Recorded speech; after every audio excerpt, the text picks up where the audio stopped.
Hello and welcome to the Wisden Cricket Weekly podcast. This summer we are proudly sponsored by Kia UK. Kia is leading the way in electrification with their groundbreaking range of EVs.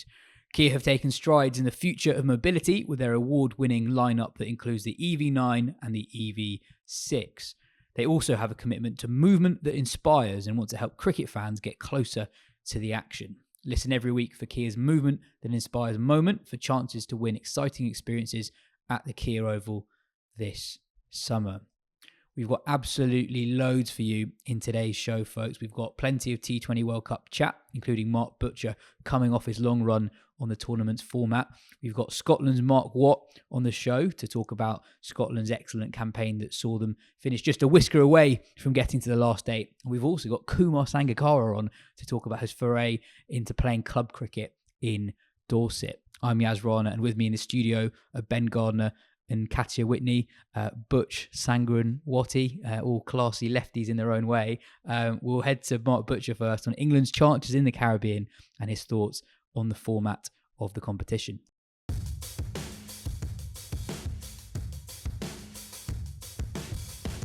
England are through. It wasn't straightforward. They would have been nervous when it was raining against Namibia at the start, and they didn't start the game very well when they actually got on the park. But now that they are through, how much of a chance do you give them? That's a very spicy group with West Indies, South Africa and the US. Yeah, it's very, very heavy duty group, especially considering what West Indies just did to Afghanistan, and the fact that I tipped them as being dark horses for the tournament at the beginning, and they kind of lived up to that billing quite nicely. Unbelievable amounts of power and brilliant spinners. Are two very potent mixes for them. I give England as much of a chance as I did at the beginning. I thought once they get out of the group, they're as likely to win it as any of those teams in the Super 8, perhaps barring USA and Bangladesh, who probably would be the two weaker teams in the Super 8s, albeit that they'll be capable of beating anybody on their day too. So it's a properly condensed part of the tournament, which is exactly as you'd want it. But I think they're in pretty good shape. It was interesting in the Namibia game, the way they sort of rejigged the team a little bit. Will Jacks giving way meant that Johnny Bairstow, who we spoke about quite a lot on the last pod, ended up in the top three, which is absolutely the best place for him to be if he's in the side. And then England have gone from being very sort of left-hand averse to then playing Sam Curran instead of Will Jacks, and suddenly you've got two left-arm swing bowlers, albeit completely different styles, and another left-handed batter in the team. So by hook or by crook, they're kind of getting somewhere near a better balance. And of course, it meant that Harry Brook ended up getting in at number 4 instead of number 5, and I think that's a huge difference as well. So they've still got great personnel, still got every chance of winning the tournament as they did at the very beginning. Just that banana skin with the Scotland rain out, which kind of made everything very stressful in the group. But now, at least they can sort of focus on the opposition that they know they're going to play, the venues that they know they're going to be in. More about that in a moment. And they have a great chance of winning it still. Just on Brook, why do you think him batting at 4 is important? Well, I just think it's the old adage of him being one of your very best and most versatile players, and you want to get him in as soon as possible, and not leave him to the sort of like the dying embers of an innings to come out and try and have to hit every ball for 6 at the very end. He's a fabulous player. He spins, got very, very quick feet. Obviously, loves the ball coming onto the bat as well. And I just think he's a very, very all-rounded player. In much more of one than say Johnny is, which again, I'm not slagging off Johnny. I'm just saying, his skill set is kind of above Johnny's in terms of the variety of innings that he can play. And so I think it's a much better spot for him. Gives him a bit more time at the crease, and that's what you want for your best players. Liam Livingstone's an injury doubt for the next game against West Indies. Presume that if he is ruled out, Will Jacks will just come in, and it'll be interesting what they do to the batting order if Livingstone's out. Do they stick to the top 4 that worked against Namibia, or do they go back to what they had earlier in the competition? Yeah, I would imagine. I don't think there's any need to change the top four if Livingston doesn't play. Mm. You might. This is where sort of Mo's versatility comes in. You've also got Sam Curran as well, who both of those guys you fancy against sort of spin of varying degrees. So I don't think there's any reason to change the guys at the top if you lose a non-finishing finisher down at the bottom. So I think everything will. I think that will work out okay. What they will probably miss is Liam's variety with the ball. Although St Lucia tends to be one of the better tracks knocking around. All of the teams in that group, barring perhaps the US, will really enjoy playing their matches there. So yeah, I mean that's an interesting one, but it shouldn't really affect what happens at the top of the order. Yeah, let's move forward to the Super Eights. England in a group with South Africa, West Indies, and the US. England play West Indies and South Africa early on in the group stage. Both games are at St Lucia. It's a venue, as you just described. It's a good place to bat. You get a lot of sixes at St Lucia. I can't work out who that suits because I think that suits England, West Indies, and South Africa. Yeah, I mean, it kind of, and that's great because it makes it fair, right? You've got a venue whereby the pitches tend to be among the quickest in the Caribbean now. Lots of big scores made there in CPLs over the years, and it's pretty true. You're not sort of banking on either tosses or sort of sticky surfaces or whatever it might be. Sort of loading the dice in favour of one team or the other. It's kind of a straight shootout of your hitting prowess and your depth and variation bowling prowess against the other teams. So they should be entertaining, if nothing else. That there is a lot at stake, obviously, in the Super 8 part of it, and it will be down to the brilliance of the teams out there and whether they can hold their nerve and win on good surfaces, which is kind of what it should be about, I think. That South Africa middle order still scares me a little bit. Miller, Klaasen, so does the West Indies. I mean that's kind of it, isn't it? You've got those two teams that have just got depth and power to burn. And as I said, it will come down to sort of being able to hold your nerve, to be able to bowl sort of 3 or 4 brilliant overs at the end to kind of to keep scores within range. And then whoever plays best on the day. But they're three. Well, South Africa and West Indies are two absolutely fabulous sides, loaded with depth and batting power.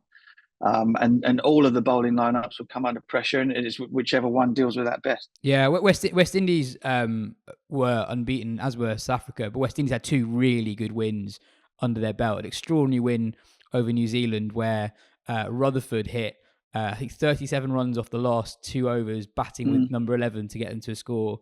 And it was at a packed Trinidad.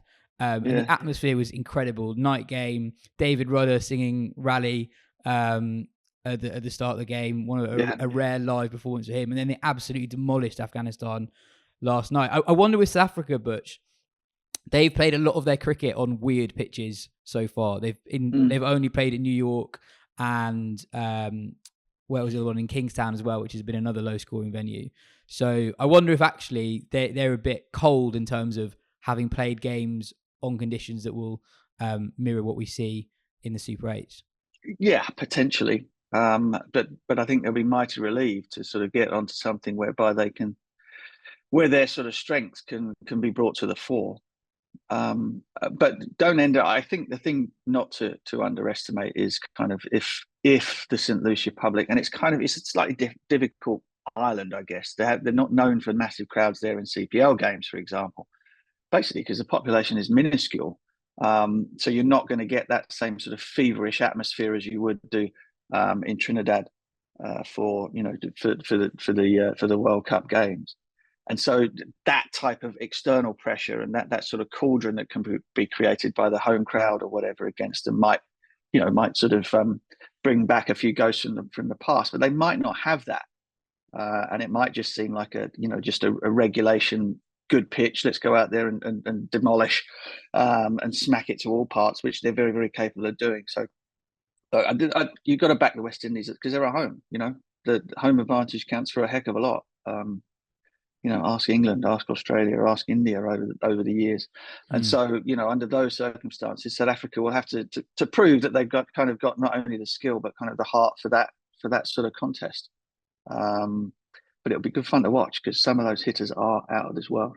Yeah, 100%. That last game, West Indies, South Africa, Antigua, another night game, looks like that could be. I mean, that is almost likely to be a knockout game. The other group, Australia, Afghanistan, India, and Bangladesh. Another group where the venues are quite interesting. Australia play Afghanistan at Kingstown, which has been incredibly low scoring so far. Afghanistan are a side that on their day when the conditions suit them, I mean, we literally saw between Australia and Afghanistan in the 50 over World Cup, Afghanistan are more than capable of putting a surprise against the Aussies. They certainly are, yeah. And the lower scoring matches are, the more you think that plays into their hands. So that's very, very tricky. India have looked incredibly strong. They've also kind of gone with a very spin heavy squad. Perhaps with an eye towards the extraordinary turn of events that sees them knowing exactly where their semi-final might be should they reach it in Guyana. Afghanistan is kind of the team to look out for. They got hammered by the West Indies in the last game out, but again have players. Gurbaz at the top of the innings, Rashid Khan himself, who went for 0 for 45. The West Indies, Pooran in particular, dealt with him in an extraordinary way. Who can kind of beat anybody on their day. So it's a very, very tough group, you would think, but India are very much favourites to come out of it on top, I think. Let's touch on the format finally. So let's just say there's a very cricket feel to this World Cup format. So first of all, you had how you get from the group stage to the Super 8. So West Indies, Afghanistan yesterday, although it was a very fun game, it told us a lot about where those two sides are at. Those two sides were already through, but it didn't matter who won the group because there were seedings for the Super 8. It didn't matter where you finished in the top two. You already knew which group you'd go into. So that in itself was A, quite interesting, and B, a shame, I thought, because it meant that you had a couple of extra dead rubbers towards the end of the group stage. But more interestingly is how the semi-final venues are allocated. So as you alluded to there, India know that if they qualify for the semi-finals, they are definitely, regardless if they finish first or second in their group, they will be playing at Guyana, one of the more spin-friendly, one of the slower wickets in the Caribbean. So if you're in India's group, you know where your semi-final is. If you're in England's group, you don't know where your semi-final is until the end of the Super 8s. And these teams knew, Australia, for example, knew what group they would be in for the Super 8s, and therefore they know where their semi-final is going to be. Other sports don't do this. That whole thing, from start to finish, from the idea that whether you finish first or second in the group stage didn't matter in terms of where you ended up in the Super 8s, and then the idea that one team knows which group it's going to be in the Super 8s and where the semi-final will be, meaning that the other team finishing in second in the Super 8s also knows where its semi-final is going to be, is extraordinary. How do you organise a competition around the fact? I'm presuming it's because of the times, TV times for an Indian audience, that one team knows exactly, should everything go to plan, that it will be playing its semi-final on a particular day at a particular venue, and when everybody else in the opposite group has no idea, which is exactly how it should be. You shouldn't have any clue, which venue you are going to be playing in, which group that you're going to end up in. The group thing was preordained simply because there was no seeding between finishing first or second in your group stage, and that's wrong. I find that astonishing, really. And I think we've all got a pretty good idea as to why that is the case. It's because the TV audiences, as far as India are concerned, pay the bills, and therefore they were kind of promised or delivered a scenario whereby they would know exactly where they would play their semi-final should they reach it. And I find that incredible. Yeah, no, I understand the reasons for it, but it's just almost as if there are warped priorities. I understand what is important that India need to play when Indian people could watch it, given the broadcast money that comes from India. But why can't you have 2 semi-finals that are India friendly times, for example? If that is so important, you've got a lot of games in the tournament have been starting at almost exactly the time that IPL games start in India, as well for an Indian audience. So it feels like the priorities of what matters when constructing a tournament is just wrong. And in cricket, we're just used to it. It's like everyone shrugs a shoulder. You don't hear anything really from the broadcasters on this. Whereas like in any other sport, you won't because they're working for the ICC, and the ICC won't allow any form of dissent from the people that it asks to come and work for it. So you're not going to hear any. You don't hear it. You don't hear any criticism of anything. It's not allowed. Banned. Yeah, and right now we've got the Euros on in the UK, and it's just you're so used to watching football coverage, and there's criticism of the boards. Already in the Euros we've had massive issues with crowds getting to games, etc. And people talk about that on the broadcast. You just don't get that in cricket because it's pertinent and because it's it's a talking point. But you're not allowed. It's as simple as that. You do that, you don't work. So there you go. Yeah. Well, anyway, the cricket itself should be good, I'm sure. Two very spicy groups, and the venues should definitely help. Anyway, cool. That's everything for today. Cheers, Butch. Catch you next week.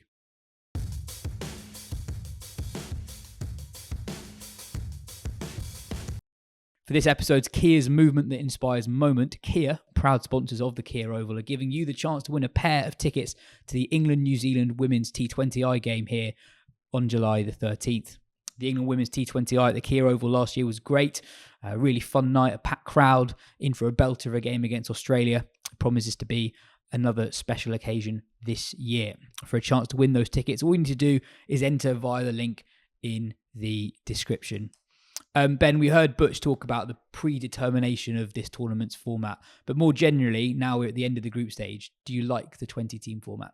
I think it's the best format we've had so far. And it's not just that it's 20 teams; it's that it's a proper first round rather than sort of a glorified mini qualifying tournament where big teams have had some jeopardy and some have got knocked out, and that's fine. That makes sport good if there's something riding on it.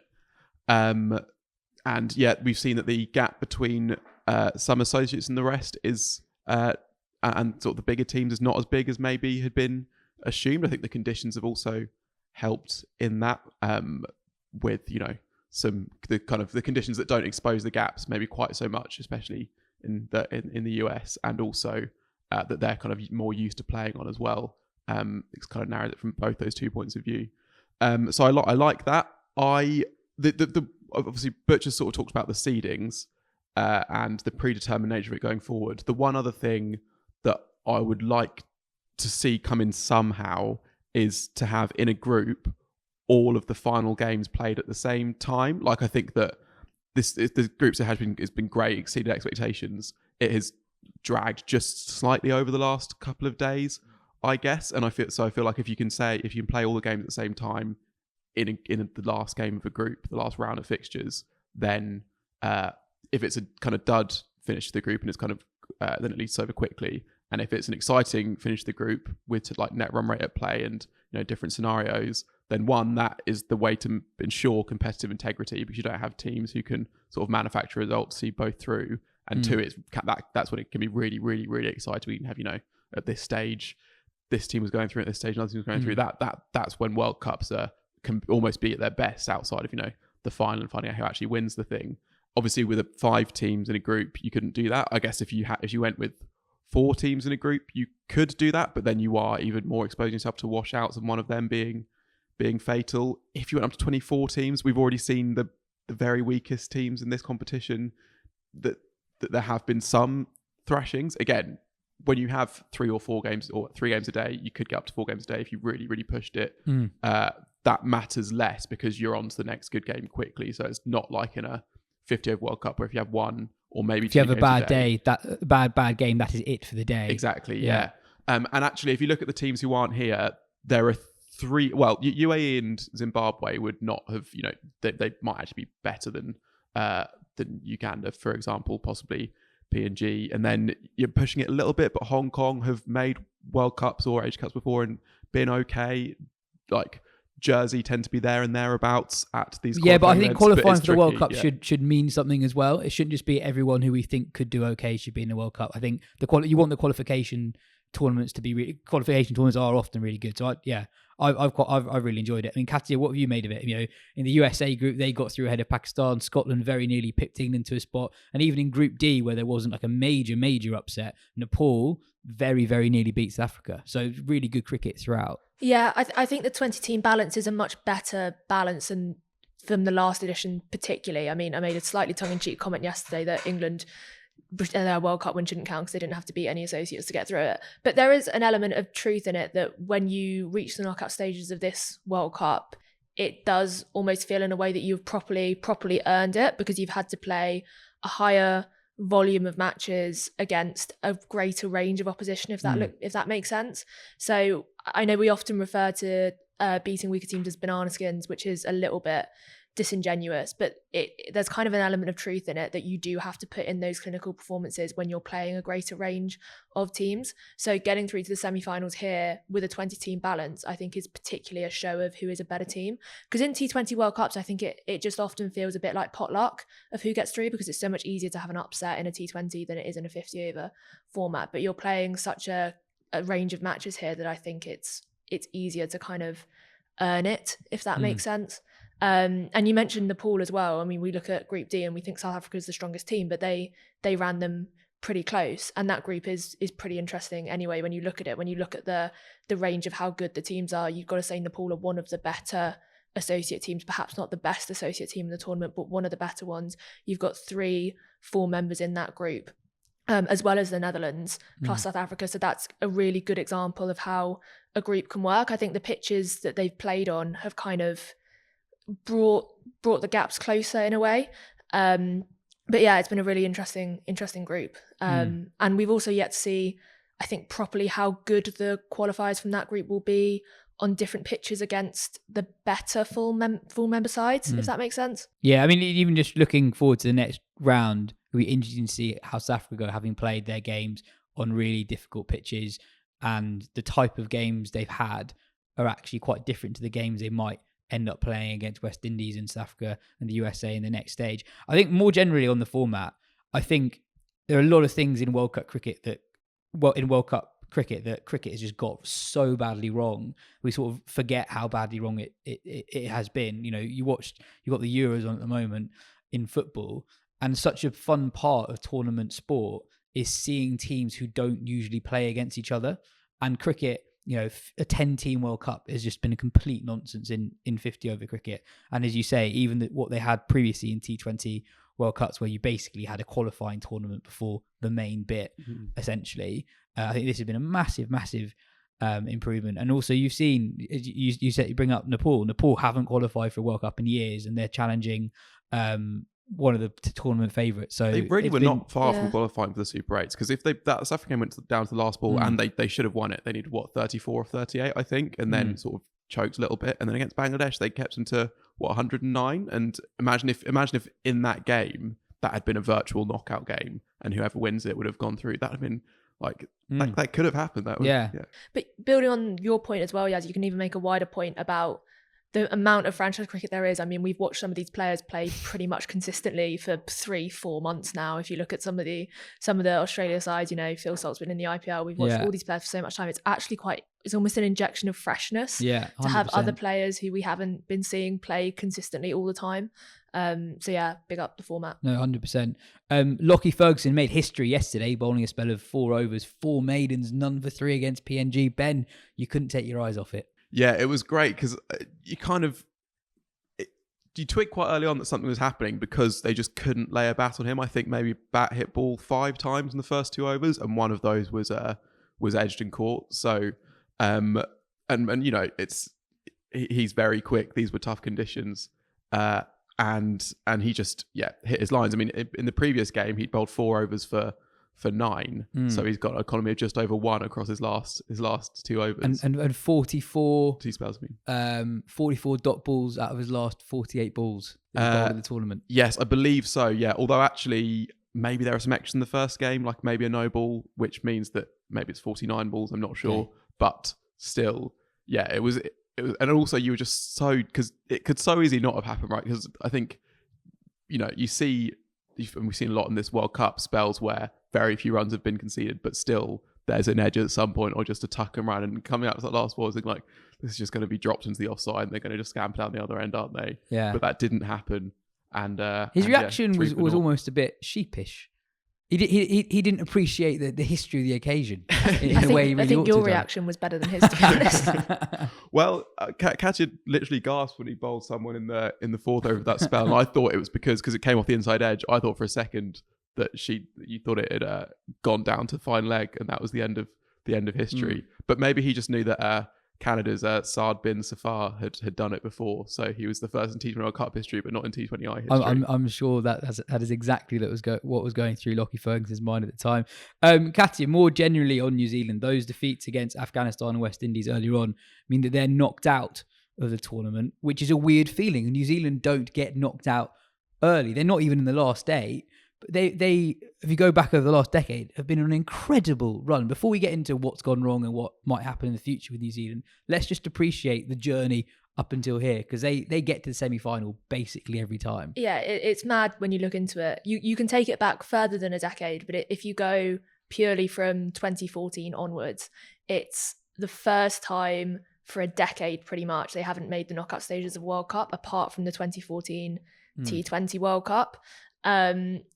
And if you take it further back and you also take into account the Champions Trophy, there's kind of an even more brilliant run. So in the 17 ICC white ball tournaments that there have been since 2006, they've reached the semi-finals or the final in 11 out of 17 of them. So they've only not made it in 6 over almost the past 20 years.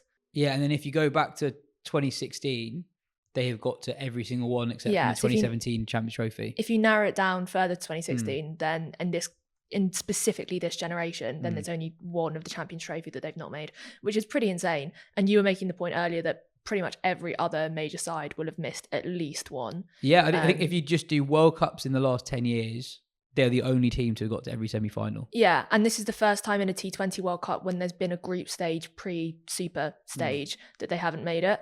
So it's a pretty big moment that they've been knocked out. And when you watched the match yesterday, there was a big deal, rightly so, being made over the last time we'll see a lot of New Zealand names in international colours, let alone T20 World Cups. And it really did feel like the closing of a chapter on what's been a very consistent, at least, and successful part of their history. They've also obviously won the World Test Championship in that time, if you take it outside of white ball tournaments. But because they've, I think it won't be when we look back on it, I think we're saying it already, but you look back at the consistency they've had, and it's just insane that they haven't won a white ball trophy in this time. But I guess that's what's going to separate this New Zealand team from the really, really great white ball sides, is that they haven't managed to go over the line in one of those tournaments. What went wrong for them, Ben? Basically, the batters were undercooked, I think. So Devon Conway and Phil Annan were both coming back from injury. Neither of them played since February. And then Kane Williamson and Glenn Phillips have just basically been warming the bench in the IPL. They played 2 games between them in the tournament. And then they took the slightly odd decision to sit out Rachman Ravindra for the first game, who'd had sort of a bit of an up and down first IPL season, but it ended up, he made a very quick 60 in his last IPL game. And then also in his last T20I before the tournament, he'd made a fast half century in that as well. They went with Mark Chapman, who'd made runs for a sort of second string side against Pakistan. But I still think that was an odd decision. And then they also opted not to have any warm-up matches, I think, basically logistically, in terms of getting everyone in one place. They thought, well, let's just have some more training sessions instead. And that was that, basically. I mean, they've made such a virtue when we talk about why they haven't won a tournament, but they have got through it. It's always because that's been their virtue as a side, as they've beaten the teams they should and can beat. But maybe haven't had that. I mean, obviously, in some sense, that's unfair because they could have won the 2019 World Cup this is final, the thing, right? It's fascinating how we look back on teams based on like almost a coin toss, right? Yeah. The 2019 World Cup final featured some of the most freakishly fortunate or unfortunate, depending on what side you're on, passages of play you'll ever see in a game. Yet, Owen Morgan is treated like this king because England got through that game. England did not win that game because of Owen Morgan. Yeah. And you know, why should Owen Morgan's legacy be so much stronger than Kane Williamson's in white ball cricket, based on global events? You know, surely if New Zealand won that game, we'd be talking about New Zealand differently. But they didn't. But it was just complete luck. Yeah. At the end of that game, like that, you know, it wasn't a skills thing. Really, you know, both teams played exactly the same cricket match, and one of them has a trophy, the other one doesn't. And if you're talking about luck, this was a really, really tough group with the best. I mean, that they're the best third place side to get knocked out. I mean, had they been, even if Group D or Group A had been a 6-team group, I think you'd have backed them to get through. And if they'd been in Group B instead of England, Australia, one of the two teams that go through, they would probably have gone through that group. I think looking forward for them, I mean, it's interesting we talk about the end of the golden generation, when to some extent there's been already some amount of transition. Yeah. Like, Ross Taylor's gone. Obviously, you know, you might even clump Brendan McCullum into this sort of thing, or at least is preceding it, but that's a way in the past now. I think the big thing for them though is the seam bowling stocks. It's like obviously Bolt has now said that's his last T20 World Cup game, but Tim Southee is also getting on, as is, you know, Lockie. You've been looking to Matt Henry as sort of like maybe a successor, but he's also in his. He's 32. Exactly, yeah, he's 32. Lockie Ferguson as well. Even Carl James, who at one point we thought was going to be the guy, comes back to play a test early this year, and then has got a stress fracture. He's had a horrendous run of injuries. Yeah, I mean, looking at it, yeah, like you look at the batting, you think that all those guys age-wise will still be around the next tournament. I know it's not clear whether or not Kane Williamson will play the next T20 World Cup, but you'd think that in 50 over cricket, he's young enough to still be about. But it's the bowlers, you look at it. Trent Bolt, he's not going to be at the next one. Lockie Ferguson bowls quick, and he's 32. Not that many 34, 35-year-old express pace bowlers compete in these sort of events. Matt Henry, the next generation guy, he's also 32. And Tim Southee turns 36 this year, so it's highly unlikely he will be involved with the next T20 World Cup. So it is the bowling department where you really worry, because those guys have been involved in most of those semi-finals. Bolt, Ferguson, Henry and Southee, and that's going to take some replacing. Anyway, Scotland gave England an almighty scare on Saturday night, and so did the rain, to be fair. Scotland were 2 balls away from beating Australia, a result that would have knocked England out. Australia dropped 5 catches in this one. Ben, England were really, really close to not making it through, and partly because of how good Scotland were, pushing an Australia side very, very close. Yeah, exactly. I mean, obviously, from an England point of view, there's kind of like relief that they have, you know, survived this scare. But I think Scotland would feel unlucky, not just because of the you know, the fact that they were close because of the rain, but also like Scotland pushed the best team in the group closer than England did. Like, there's an argument that, you know, the deciding factor shouldn't be who can thrash Oman by the most, but should be, you know, who is better against the best teams. And if it had been on that, if the decider were net run rate against the teams with equal or more points, it would be Scotland who had gone through. But that's not the way it was. But yeah, they were really, really good. I mean, it's funny as well because they were good for, you know, the whole of the game that they managed to play against England, and then they were good for longer against Australia, but then there was still sort of like a quarter of the game left to play, and then Marcus Stoinis, who is, you know, one of several Australians who is really coming into his own, just played the innings that just took it away from them. But yeah, it is brutal, but they have been exceptional. Anyway, one of the star performers for Scotland at the T20 World Cup was once more Mark Watt. I spoke to Watt earlier on about Scotland's 3rd competitive showing in a row at a T20 World Cup and what the future holds for them.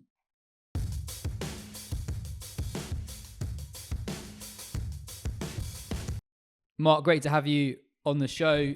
End of the tournament, how are you feeling as a group? Because there were some really impressive performances, but ultimately must be disappointing to just miss out on a place in the last 8. It's been tough the past couple of days.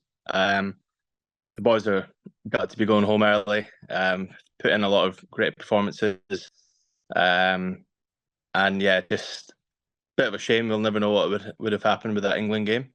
But all the boys are really proud of how we performed. But still a bit gutted to be back early.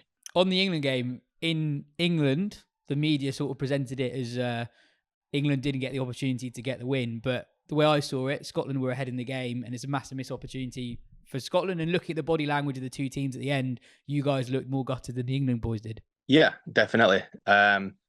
You're always going to get that from the English media, I think.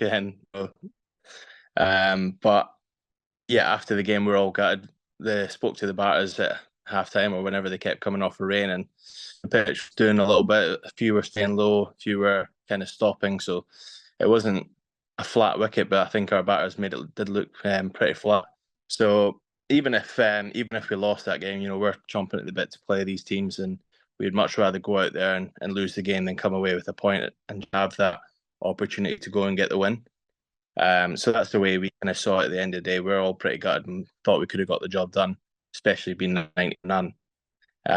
So yeah, it's bittersweet. We're very disappointed that the game got rained off, even though I saw on the media a lot that Scott would be happy taking a point, but that's not the way we see it. And then you had two really professional chases against Namibia and Oman. And I guess what's quite interesting for the outside is that for an associate nation, a lot of sides who have success in associate cricket at the top end of it, it's like quite reliant on one generation of players. But we're actually seeing with Scotland that the next generation is coming through and new players are performing really well. And McMullen is one of the most obvious examples of that. He got 2 quick 60s in the tournament, including against Australia. How good a player is he?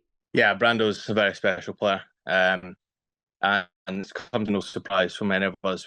We see how hard he works, and he's hitting balls before training, trains with Scotland, then goes away and hits balls to train. So we all kind of expected him to do that, but it's obviously pretty special that he's gone out there and played the way he has, especially against Australia. It would have been interesting to see how he went against England, the proper pace. But I'm sure he would have played that just as well as he played the other games. And yeah, he trains a lot with other boys who didn't make the squad as well. So there's definitely quite a few players coming through our system, which is great to see. And hopefully they get a few more opportunities in the year to come. How do you reflect on that Australia game, pushing Australia so close? It's some doing. It's pretty tough. Like we still think we should have won that game. It's very hard with the amount of we've been playing over recent years. We don't get those opportunities and those many examples to be in that situation of a game against a top end nation, and they've got power hitters to come in at the back end. We've never really experienced that, and I wouldn't say it's an excuse, but it's just getting used to those sort of conditions and being in that pressure. And you saw how well Stark and Ellis bowled at the death against us, and it's something that we probably need to do better. And we're all going to learn from this and kind of know exactly what we need to do to get to that next level against these teams. So it's a great experience, but hopefully we can put it right and with these games coming up against Australia in September. Yeah, obviously that Australia series is really exciting, but more generally, do you feel increased frustration that you guys don't get to play more against the top teams outside tournaments? Because that's 3 T20 World Cups in a row where you've done really well against full member nations. Other than the New Zealand series 2 years ago, you guys don't get to play the top teams very often. Come very close to qualifying for 2 10-team World Cups, 50-over World Cups in that time as well. This is a really good period for Scottish cricket. Do you feel like you deserve more opportunities and maybe even full membership? Yeah, to be honest, I'm actually amazed at how well we do in these competitions, considering what you've just said there. It's just really frustrating. I feel like every major competition we do really well, and then people are like, "Oh wow, Scotland are actually pretty decent. They're doing really well," and then you don't see us again for the next 2 or 3 years, and then the exact process kind of happens again, and Scotland can actually play. They're really good. Don't see us again for another 2 or 3 years, and then repeats the process. So hopefully, with those games against England and Australia, obviously we don't win either of them, but we've shown what we can do and what we're capable of against these top tier nations, and also beating the teams who we would expect it to beat. So I feel like we've kind of pretty much done all that we can to put our point across of how good we are, and we do belong in that system, really. Is full membership something that the guys talk about in the dressing room? Because it's not just a good period for the men's side. The women's side have just qualified for a 10-team World Cup as well. Scottish cricket on the field seems to be in a pretty healthy place at the moment. Yeah, I mean, I feel like we're ticking all the right boxes. The women have done an unbelievable job in recent years. They've grown so quickly, and qualifying for that World Cup's absolutely massive. And we just need to keep doing what we're doing. yeah, it's what all the guys chat about. We want to become a full member, especially before our time's finished playing. We want to the show a better place. That's kind of our motto. And yeah, to become a full member would mean so much to everyone in the team. That's kind of what we've been working towards over the past God knows how many years, and yeah, it'd be something really special for us. Finally, I wanted to ask you about a clip I saw on social media. Ravi Chandran Ashwin was talking about a conversation that you had with him a couple of World Cups ago. Talk us through that interaction with Ashwin. What did you pick up from the great man? Yeah, it was bizarre actually. They just beat us in Dubai, and I really wanted to go and speak to him and just pick his brains on a few things. And I said to him, it was during COVID, that World Cup, and I said, "Oh, like how do you prepare a game normally? Like, do you do much analysis?" And he was like, "I do so much analysis. Like even yourself batting number 9, 10 for Scotland at the time, I still do analysis on your batting." And I was like, if he's doing analysis on me, I need to pull my finger out here and start doing some proper analysis. He told me all the things that he thinks about, and he writes them down, and then that kind of secures it in his memory for him. I tried, couldn't remember a thing. So then that's when I started writing down the notes. And at the next World Cup, I kind of pulled out the notes and had a look. It's just quite a lot of like in-depth analysis about each player that obviously couldn't remember. I was terrible at school as well, so my revision tips needed I needed a little cheat sheet in school as well. So yeah, just bring on a piece of paper that's just kind of has like 4 or 5 bullet points for each batter. Have a quick look at what their strengths are before I bowl to them, and then kind of set my field and have a plan in place. But it's brilliant, able to see these players, and they're so like genuine, kind, and want you to get better. And yeah, it was just brilliant with me, and I realised that I need to put a bit more work into what the other batters are doing well and how to counteract that. And it's something that I just took on board and said, right, that's what I'm going to do. If he does it, I'm going to give it a go too, and it's actually worked out really well. Did you implement any of that in the Australia game? Obviously, a couple of big scalps in Maxwell and Stoinis there. Yeah, Maxwell, exactly what I want to do. Keep him on the back foot, hit top of off. And, it paid off. And I was just wanted because normally he plays those reverse sweeps, but I was like, I'm going to bowl my best ball. And then if he starts to do that, then I can change to plan B.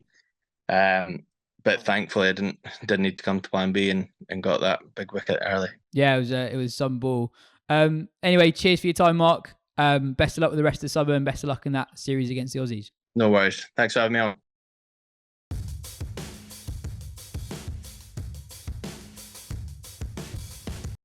Katya, is the time right for Scotland to be a full member? I think they've probably got one of the strongest cases to be a full member. As you've said, like strong showings in the T20 World Cup. They didn't just qualify for this. They very nearly beat Australia and put the reigning champions out. So on that basis alone, yes. If you look at the other parameters for being a full member, particularly the women's development side of it, Scottish female players play in the English domestic system. There's quite a lot of Scottish players in the women's 100. The Bryces, Rachel Slater at Northern Diamonds, Abtaha, Maxud. They've qualified for the T20 World Cup that's upcoming and put in a really good display in the qualifiers. And that's a 10-team tournament as well. Exactly, that is a 10-team tournament. And they qualified over Ireland, if my memory's right, as well. So, that's a full member that they've qualified over. So when you look at the nations currently trying to get, or on the brink of trying to get full member status, Scotland, you've got to argue, are pretty much the strongest out of all of them. And obviously when you look at some of the sides that are full members, they've probably got a stronger case by the ICC's parameters of being a full member side than some of the existing ones. So Afghanistan are the obvious one that don't fulfill their parameters of having women's development in place. Obviously Zimbabwe didn't qualify for this T20 World Cup. So yeah, they've got a really, really strong case, I think. And Ben, it's not just a strong case compared to the other associates now. It's historically a strong case compared to where other former associates who are now full members are as well. Yeah, I guess if you look at Ireland, for example, they got that full membership kind of a bit on the back of a golden generation of cricketers, which is fine. They were excellent in across sort of like a 10-year period in several World Cups. But also that was slightly freakish, and we're now kind of seeing who have been the better side between Scotland and Ireland over the whole the whole century, like it would be close-ish. It's very close, right? Exactly. If you go back to when Scotland beat England in 2018, since then, well, actually, if you go back before that, at the start of that year, Scotland came closer to getting to the 10-team World Cup in 2019 than Ireland did. Mm-hmm. They beat England. Mm-hmm. 3 T20 World Cups in a row where they've done decently. They beat a full member in 2021, beat a full member in 2022, came again a whisker away from qualifying from a 10-team World Cup, again closer than Ireland in 2023.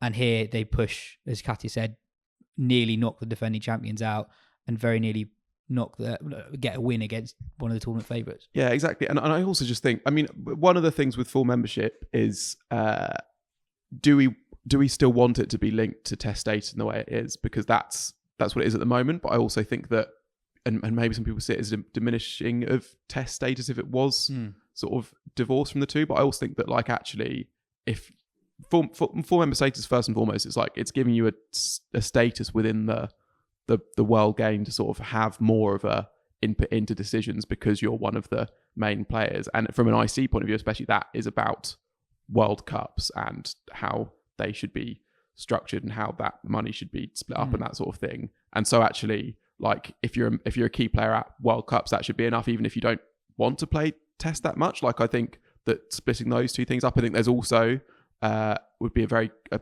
pretty good case for, I mean, I know Thailand haven't qualified for tournaments recently in women's cricket, but they would also have, like, they should be looking, also the IC should be looking to get these teams on the way to full member status. If it's not happening, it should be like, this is the box you need to tick. It doesn't feel like it's happening. It doesn't feel like the IC wants to expand the club, especially. And I guess, that would mean those who are in the club at the moment sort of giving away a bit more of the pie. But also, if that means you grow the game, then you make the pie bigger. So yeah, and it's just, I guess the main thing for Scotland is how infrequently they play the top teams. So if you go back over the last 5 years, New Zealand coming to Edinburgh 2 years ago is basically the only time one of the bigger nations has played a significant block of games against Scotland. And Australia are coming there this year, which will be awesome.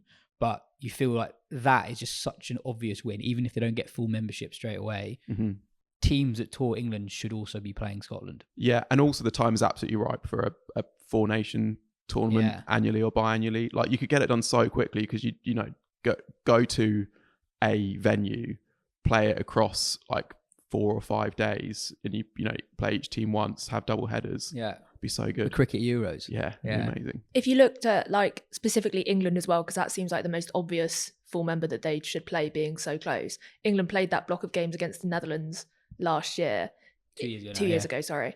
Then it doesn't really seem much of a stretch to include Scotland in that and make that even a try kind of nation thing without. So if you're playing like the Netherlands or Ireland, you could easily include one of Scotland or like the other team not in that and make that a tri tournament or a quad tournament, as Ben said. So if you're making time to play that bilateral series, why only limit it to a bilateral series, if that makes sense? Well, I guess critics of the ECB would say that England didn't really want to play those series against Ireland and the Netherlands. They were forced to because of the ODI World Cup Super League, which doesn't exist. And actually, one of the good things about the ODI World Cup Super League was that it forced teams, the bigger teams, to play series that they historically haven't gone out of their way to play.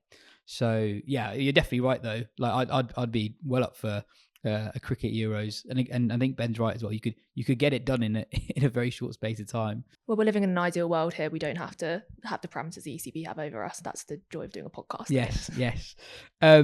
You might have seen a couple of weeks ago a clip doing the rounds on social media of the great Kumar Sangakkara mucking in for his local club side in Dorset, turning out for Shillingston Cricket Club in the 5th tier of the Dorset Cricket League, a league where there are several third 11s. Kumar is properly getting involved. He's batting at 5, not allowed to bat 3 because he's not really shown his worth at that level yet. He's bowling, he's helping out on the mower, and it's not a one-off. His availability is considerably better than about 90% of the people who's supposed to play for me. Anyway, I spoke to Kumar about his return to playing the game, what it's like for a guy with 12,400 test runs to play club cricket on a Saturday.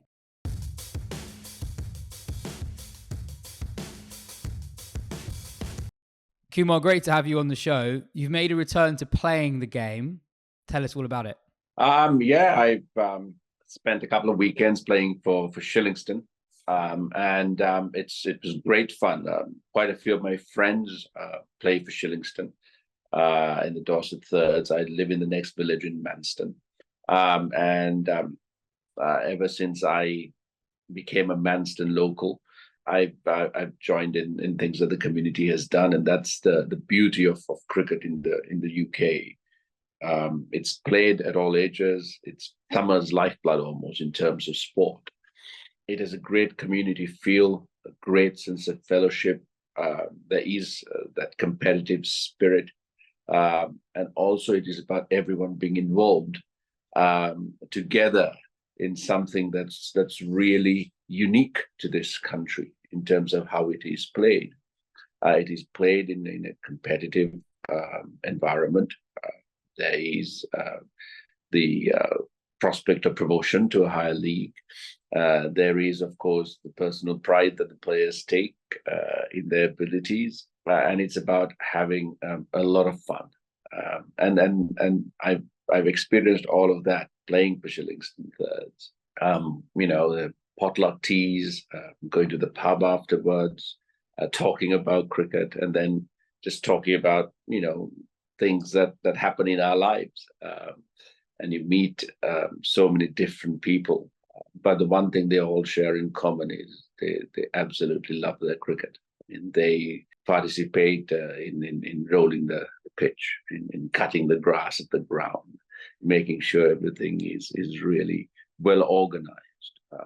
They have a nice, intimate support structure of people who support the cricket. They have friends and family and members of the village that comes and watches. So it's actually something that should never be lost. Me coming from my cricketing background, it's actually really humbling, but also absolutely fantastic to be part of. The little that I do, go and participate, playing with my friends. It's something, like I said before, it's unique. It's absolutely enjoyable, and I've loved it. You're doing yourself down. I've seen photos of you on the lawnmower as well. Why is that important to you? Why have you got stuck in a way that's more than just playing? It's just my friends. Quite a few of the team have become very good friends. Quite a few of them were friends before I moved to Manston. My kids go to school in Dorset, and it's great to just muck in and lend a hand. One of my friends is going, and he'll give me a call and say, "Well, come on, let's go. It's a great day. Let's go. I'm going to do this. Why don't you help me out?" And I'll say, "Yeah, sure. Why not?" It's great. So it all started with friendships, and that's how it's been for a lot of the things that I've done, not just in cricket, but away from cricket as well in my life. And I'm really glad that it's continuing here. When you played for the first time, was there anything about that level of cricket that you were surprised by? No. I understand what the standard is. Everyone tries their best. They play to win. So I'm on I'm expected to score runs, but if I do get out, the opposition have a field day, and even my teammates also. There's great banter on the field. It's quite hilarious playing when they're talking to each other, and it's great. And they're all kind of cricket tragics in a way. They all love the sport. They watch it. They play it. But there's also something very innocent about it in that sense, the sense of joy that they play it with, and it's fantastic. And you play with people who are past their 50s. Then suddenly you play with a 19-year-old in the same side. The abilities can differ. Sometimes you're struggling to find your 11th because people are busy. They've got jobs and they've got other things to do. Yeah, but when we do get together and play, it's a great day out. I captain my club's second 11, so I'm very much aware of the desperate search for the 11th man on a Friday night. I'm just trying to imagine if I was playing a club game and someone like you turned up on the opposition. What have the opposition been like when you come across them? Oh, they've been wonderful. Just talking, but I think also it kind of raises their competitive nature because they want to get me out. and it's great to see them really try. And I did get out, and it's and you're walking off and you see that that it's been celebrated. It's brilliant. So I batted number 5 because I'm thoroughly unproven at this level, so I've got to work my way. Or they're protecting me from the new ball, one of the two. Did you ask about higher up in the order and they just said, sorry, Kumar? No, yeah, it is very, very straightforward. You're batting at 5. That's it. You're there. And then, at the end of the game, everyone gets together. We go to the pub. We put on an evening meal or snacks, and everyone's together talking to each other. Yeah, it's that's in the community, and fellowship is probably the most important part of it. And everyone takes a lot of pride on putting on a good show for the opposition. And what was it like getting your back out there and being in the middle again? And I'm great on my body. I'm still sore, but it's just fun, and that's the whole point of why I started playing cricket in the first place. And it's great to just get out there and help my friends out, and then play a bit of really enjoyable cricket. You've given back not just in Dorset, but also in some of the competitions that Kia have put on over the years. They're running the Kia Young Cricketers competition again this summer, where kids aged between 11 and 16 can spend a day playing cricket at the Kia Oval, initially having a training session under the Surrey staff, Gareth Batty, Alex Stewart, etc. But then in the afternoon, playing a tournament. Kumar, it's a day that you've been part of before. Talk me about your experience being part of that day.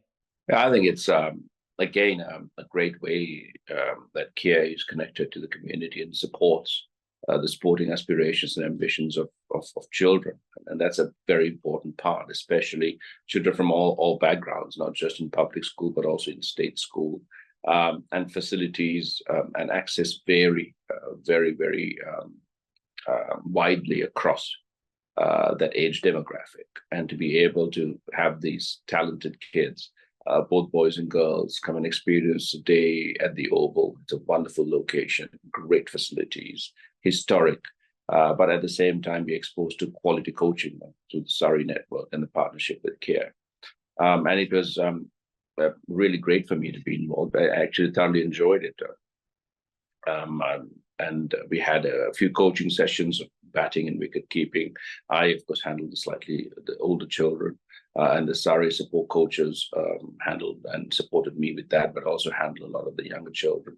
And there's quite a significant amount of talent there. And I think, being able to give back by joining days like that and sharing my experiences and knowledge, and have those children have not just an enjoyable day, but an enjoyable day of playing and learning about the sport that they've started, is fantastic. And I think it's an ideal way that Kia has conceptualized to be part of the cricketing fabric of the UK. And cricket in the UK needs that support. Young cricketers in the UK need that support. And it is a great day to be part of. Well, Kia are putting on the Young Cricketers Day again this year on the 14th of September. If you're listening to this and you'd like your kids to be involved, head to the link in our description. Kumar, it's been great having you on the show, and best of luck with the rest of the season. Thank you very much. Great to be here.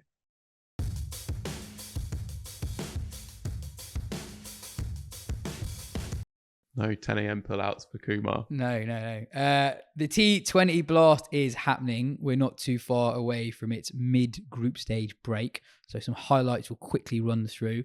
Somerset atop of the South Group with Surrey in hot pursuit. Surrey actually tied a game the other day against Gloucestershire with David Payne doing an amazing job defending just 6 off the final over. It was also a game that saw Dom Sibley make his return to T20 cricket, his first T20 hit in 4 years. In the North Group, Lancashire atop of that. It's very tight there. Leicestershire are also going well. Ben, you follow what they do closer than most. Why are Leicestershire going well?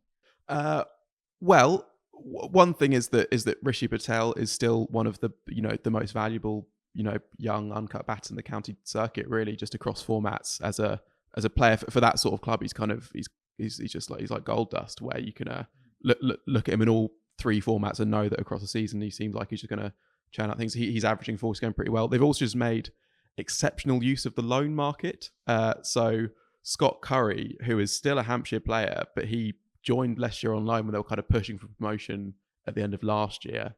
And then it was announced in the off-season that actually they were going to send it to a season-long loan for this year. So he's also actually, when we're talking about Scotland, we're talking about depth as well. He has played for Scotland earlier this year and has been exceptional at Blast. So 13 wickets, economy of under 7.5 basically. And then also they've got Lewis Goldsworthy in at Somerset halfway through the campaign, who was one of the stars of England's Under-19 World Cup campaign a few years ago. I think he went at 2.5 and over across that tournament. It's not quite that this time, but he's got 7 wickets in 4 games and going under a run of ball. So 20 wickets for Leicestershire from loanees. And they've also got big Josh Hull as well. So Scott Curry's also he's a tall right arm seamer. So you've actually got a right arm seamer who's 6'5" and a left arm seamer who's 6'7", 6'8". Add a few inches on each time you talk about Josh Hull. Yeah, and that is pretty good. And so it's the bowling that's doing it for them, and the batting they've is also doing got enough, an England basically. bowler in Rahan Ahmed as well. Yeah, who's doing fine. He's not lighting it up, but he's keeping it really tight. He's going at 7.5 as well. He's not lighting it up with the bat, and he's not taking loads of wickets. But mostly, it feels like the bowling attack is about control, and then the batters are getting the scores they need to get them over the line. So yeah, good for them. Definitely. And I guess the other surprising thing in the North group, Katya, is that Notts are rooted at the bottom of the table. They basically always qualify for the last 8. What's gone on there? Yeah, they're in last place of the North group. They've had 1 win, which was a DLS win by 1 run over Worcestershire. And that really helped their net run rate. By the way, their net run rate still is bad, but it was like really, really bad before that 1 run win. And it's the batting that's really been the problem. They just haven't got enough runs on the board. So I think their highest score in a completed innings in the Blast so far from 7 games is 154, or the most runs they scored in an innings, which is really not good. They've obviously lost Ben Duckett to England's T20 World Cup squad, but that's 1 player. And it's really the middle order, which is the issue. So they've got pretty good opening partnership. They've got Alex Hales. They've got Will Young at 3, who has not made New Zealand's T20 World Cup squad, is not in one of their kind of premier crops of white ball players at the minute. But then they've got in the middle order, they've got Matt Montgomery, Lyndon James, Tom Moores, Jack Haynes. There's not that much differentiation between their championship middle order. And it's not really clicked at all. So once you get below that kind of top 2, 3, it's really not worked. There's not a massive amount to come after they've done that. Their seamers have also been pretty inconsistent, I'd say. They've got Ollie Stone, who's obviously really good England bowler, but they've been pretty inconsistent, pretty expensive, and it just hasn't really worked, which, like you say, is a surprise because Notts always feel like when you come to finals day, there's usually Notts kicking about somewhere.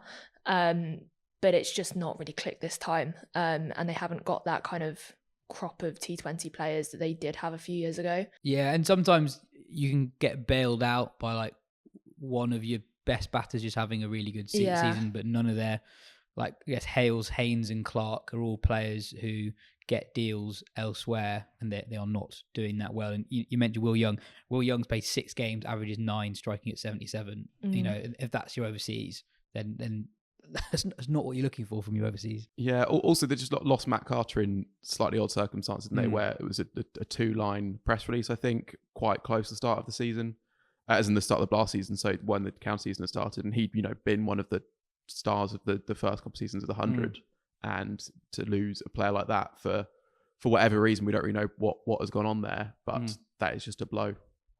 Definitely. We also saw one of the best catches ever. Yeah, I guess so. Let's big it up first before. Well, yeah. Sorry. Yeah. I mean, it was, in terms of the unlikeliness of a catch being taken, it is definitely right up there. So it's Durham's Paul Coughlin, who it is absolutely smashed back at him by Lancashire's Matt Hurst. But yeah, Lancashire's Matt Hurst too, and Lancashire having a very good season with, you would not have picked them out at the start of the season. But yeah, absolutely smashed back at him. Like, cannot stress, I don't think I've ever seen a caught and bowled where the ball has been hit that hard back. And it's genuinely freakish that he's held on to it. Yeah, and freakish is the right word, because he hasn't even particularly tried to catch it. Like, he's put his hand up in front of his face more in self-defense than anything. I think only in self-defense, genuinely. And it just sticks. It just happens. He's got glue on his hands or something. And it's free. There's the initial footage is great from Durham. There's also a clip that's been uploaded from the umpire cam point of view, and that's the one where you really see there has been basically no time that's elapsed between the ball being hit and it being in his hand. I mean, it's one of those where the batter just puts his hand on his head and just gapes in disbelief because he has no clue how it's happened. Yeah. You can make an argument that it's one of the best catches of all time, albeit in some ways not a feat of incredible skill because it just sticks. And he's done something right, but it's Katya, we were talking before we were recording. What makes a great catch a great catch? Yeah, well, I was thinking it's because I've watched it genuinely so many times. And initially I was in the school of thought of that is just pure reactions. There's no skill in it whatsoever. I absolutely see that there is majority, I would say that's true. The thing that I was trying to see was because he's falling to the floor when he catches it.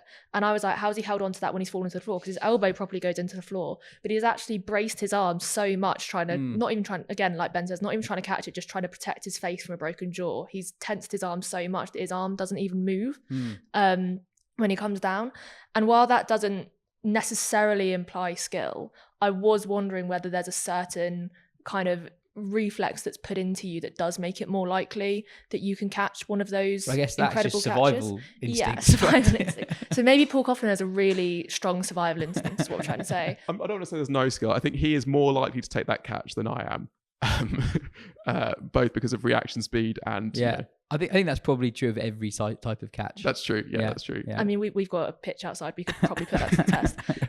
But I was also like thinking about like close-in catches versus catches in the deep and what requires more skill. And I guess they are different skills.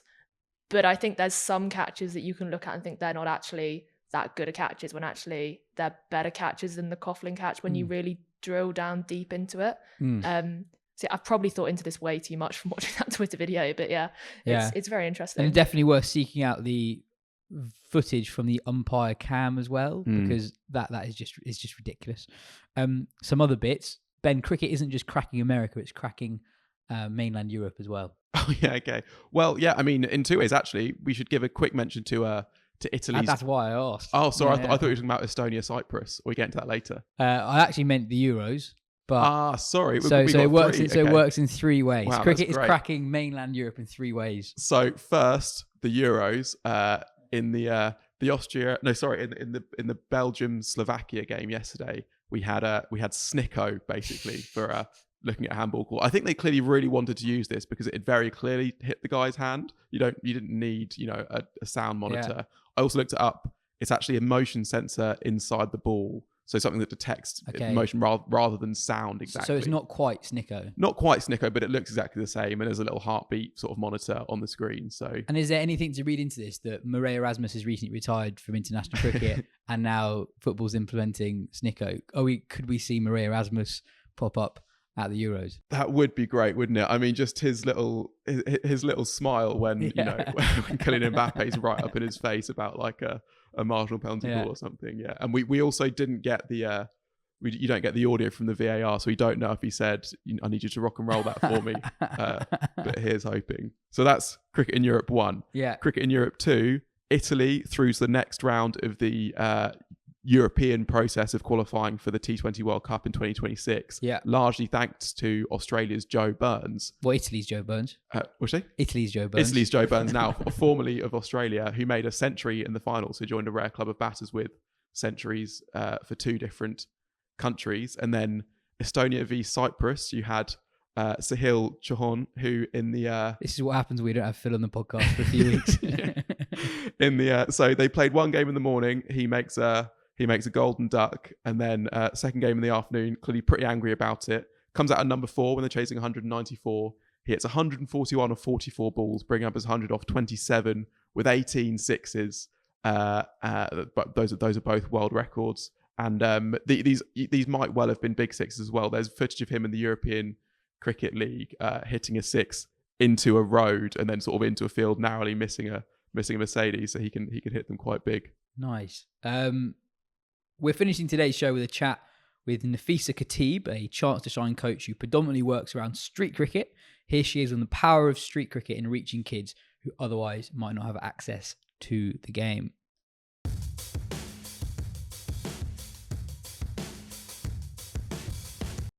Cool. I'm joined by Nafisa Khatib, who is been coaching at Oadby Street Club for over 5 years now. Nafisa, tell me about your involvement with Chance to Shine. How long have you been involved, and what got you involved in the first place? Hi, yeah, I've been involved with it in it since 2015. So I started off just as a mum who used to take my daughter to one of these sessions another coach did run, because I was there every week and I've always enjoyed cricket. Never had chance to play before that. So then I was asked by the coach, and there was this project going on, This Girl Can. So I got involved in street cricket through that, and I used to just go and volunteer. So I started off as an activator, then I did my level 1, then I did level 2, and from there onward I became the head coach for that session, and then the other one moved on, and from there I've started a few other sessions as well. So I delivered a Chance to Shine in primary schools and some of the secondaries as well. Since then, just been coaching, and I won an award last year as Coach of the Year. Congratulations. Well, you clearly give a lot of time to it. Why do you think it's an important thing to spend time on? I think sports is a big part of your life, and it should be, because it gives you a different aspect and different view of life. Because we're so busy when the kids are younger, they're so busy with their education, they don't concentrate on their sports. Some of them don't. And I think sports gives you that mental well-being satisfaction as well. And it, obviously, because it's to do with outdoor, even though when the season's bad or when the weather's bad, we go indoors, but it gives you some physical activity, which we do out of our own choice, whether it's cricket, football, or any other sports. It's good to do it. It's good for your mental well-being, really. And I think when I started street cricket, the one Chance to Shine, I started as a girls group, so I've made it more inclusive. So now I've got boys and girls of that age, this particular age. With the group, instead of having 11-year-old, I've involved the younger ones as well, because sometimes I found the younger siblings came or the parents came and they were just sitting with the younger kids and thinking, I wish they could join in. So I do let them in as well, obviously checking with the insurance and everything. But yeah, it's really, really good because it gives them the overall involvement, and it gives them a different social circle, more than what they are used to in school, more than what they do in school, colleges as well. And then it gives you a little bit of social life as a parent as well, because when the parents are there, some of the parents, of course, they use it as a babysitting service, drop off the kids and come back. But some of them have made a social circle. Then they have their own games, whether it's cricket or football on the side as well, but mainly cricket because that's what they enjoy. Do you see kids growing confidence when they play more? Oh, definitely. So I've had kids, they started off as like 5-year-old, and then they've moved on from one session to another, from All Stars to Dynamo, and then Chance to Shine as well. And some of them have returned back as doing the Duke of Edinburgh, volunteering as well. Some of them have come back as young parents that, when they started with me, they were a little bit older. So they've come back as young parents themselves, or they've recommended our session to other people.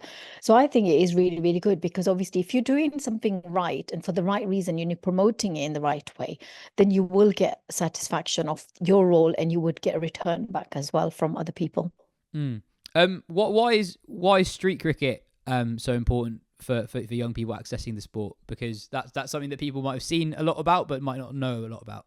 I think it's because it's more accessible in community settings. So as much as now I know the clubs, because I do it through Leicestershire County Cricket Club. So obviously I know they do school assemblies in primary schools. Now this year the focus is secondary schools as well. And they do fun days and things like that. So it's promoted heavily, but it never used to be before. But now there's a little bit more awareness. You see it on YouTube, the ad might pop up, but schools are doing more to invite the clubs as well. And it's a little bit more accessible than it was, even though it was accessible, but people weren't aware of it.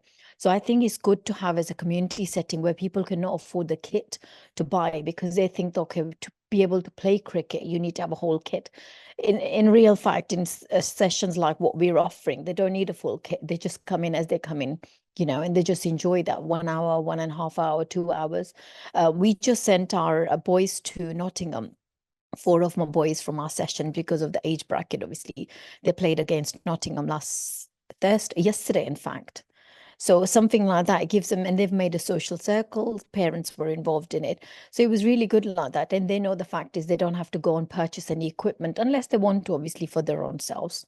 Talk to me about the Chance to Shine Street Life skills modules. What are they? Yeah, so whenever, obviously, when I'm going to mainly when I go to school, I'm promoting things like where you're talking about team building, resilience, and respect, things that the kids will learn in their early stages of life from school ethos, because all the schools have these 4 hours or 5 hours, and we sort of accommodate that when we are delivering cricket in schools or in community settings. So I always make a point of making sure that we talk about that right at the end of the session as like a debrief, or what did we do today, and use their own examples to promote that life skill, whether it means like team building, respect, or their resilience, or being resourcefulness as well, things like that. So it is really important that they hear these words, because these are the words they take on in life. So it's not just about cricket, it's something as overall they're learning and making complete themselves.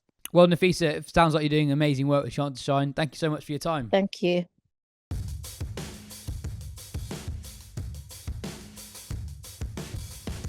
And just on Phil, actually, so Phil's not been on the show for quite a while. Had a few questions on Phil. He'll be back next week. He's been on a special project that you'll hear about in the next 2 weeks. Maybe not on next week's episode, but the episode in 2 weeks' time, I can guarantee you, will be an absolute belter. We'll fit with Phil on it, talking about his special project. Anyway, that's it for today's show. Cheers, Ben. Cheers, Katya. Kia wants to help you get closer to the action and create inspiring memories that will last a lifetime. Last year, Kia launched a competition to give young cricket players the opportunity to play at the inspiring Kia Oval, and this year they want to do it all over again. The Kia Young Cricketer competition is an amazing experience for 11 to 16-year-olds to live out their cricketing dreams. The day consists of a morning coaching session from Surrey's fantastic coaching staff, and then there's an afternoon tournament on the hallowed turf itself. If you are age 11 to 16 and want to experience this once-in-a-lifetime opportunity on September the 14th, all you need to do is enter the link in the description.